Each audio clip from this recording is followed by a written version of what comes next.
We're here because free speech is under attack. We're here because people are being convinced that socialism works. We're here because people are being judged guilty until proven innocent. We are fighting back with facts. This is not a safe zone, so buckle up, Buttercup. This is the raw, naked truth.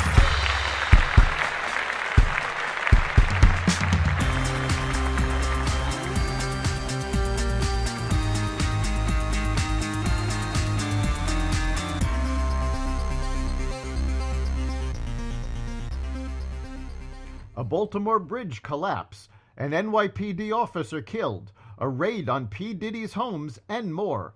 Welcome to the Raw Naked Truth. I'm your host, Eric Lopkin, and here's the news you need to know. A bridge in Baltimore collapsed into the Patapsco River after being hit by a large container ship, sending vehicles and people into the water in what police are treating as a mass casualty incident. U.S. Coast Guard's officials said that footage posted online indicates the vessels had some mechanical issues just before hitting the bridge.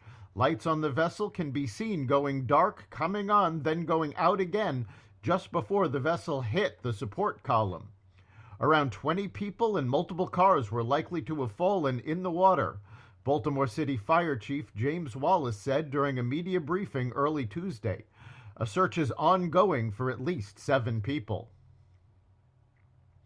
A 31-year-old NYPD officer was shot and killed by a career criminal, with 21 arrests during a traffic stop in Queens on Monday evening in a senseless act of violence, officials and law enforcement sources said.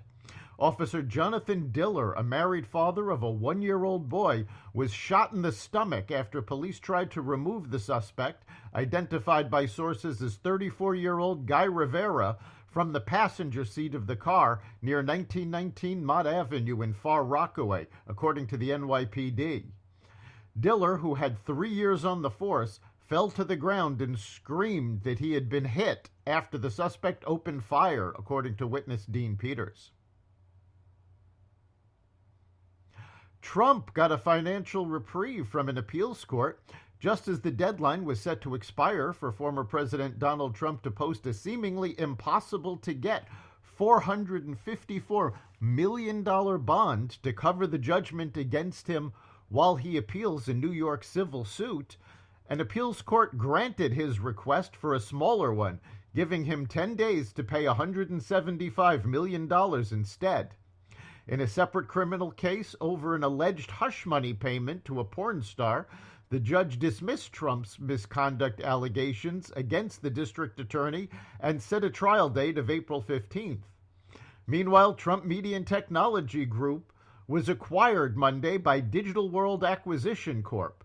Trump Media, which runs the social media platform Truth Social, now takes Digital World's place on the NASDAQ stock exchange. Shares rose ahead of the new company debuting on the exchange, netting Trump approximately $3 billion.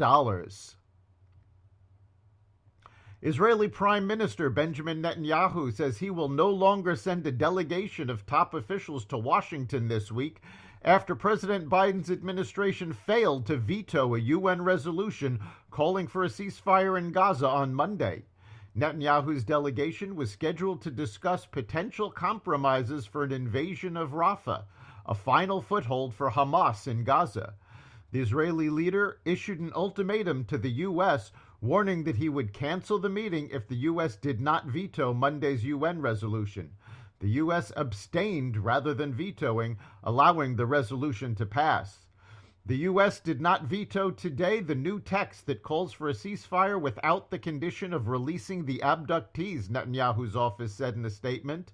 This is a clear withdrawal from the U.S.'s consistent position in the Security Council since the beginning of the war.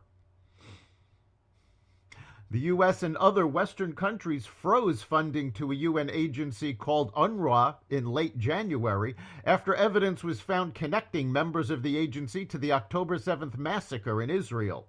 The future of the UN agency is now up in the air as fundraising efforts in Arab nations have fallen way short of the gap left by Western countries.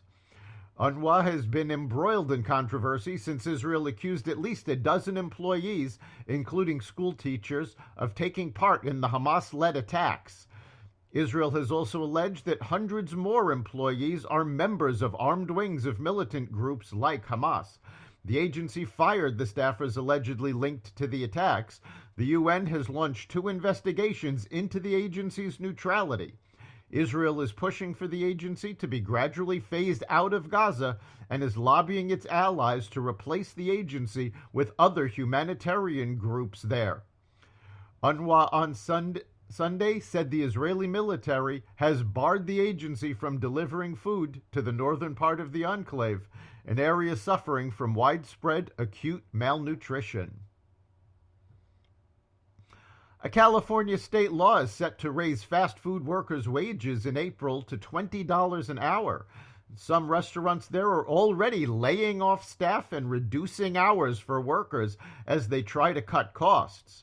California restaurants have outlined plans to cut hundreds of jobs in the months leading up to the April 1st wage mandate, according to state records. Other operators said they have halted hiring and are scaling back workers' hours. One restaurant owner told the Wall Street Journal that he now runs his stores with 2 employees versus 4 workers that he typically used in the past.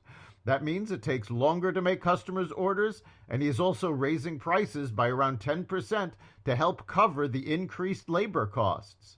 "I'm definitely not going to hire anymore," he said.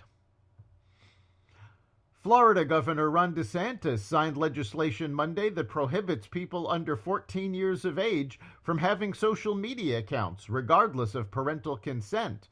One of the most restrictive laws aimed at curbing social media access for minors. Under the new law, social media companies are required to close accounts believed to be used by minors under 14. The platforms must also cancel accounts at the request of parents or minors, and all information from the accounts must be deleted. The law is set to take effect on January 1st, 2025. Federal agents raided homes owned by hip-hop mogul Sean P. Diddy Combs in Los Angeles and Miami as part of a criminal probe based in New York. U.S. Department of Homeland Security agents who raided Combs' properties were authorized to search them by warrants issued by Manhattan Federal Court, months after a series of lawsuits accused Combs of serious sexual misconduct, law enforcement sources said.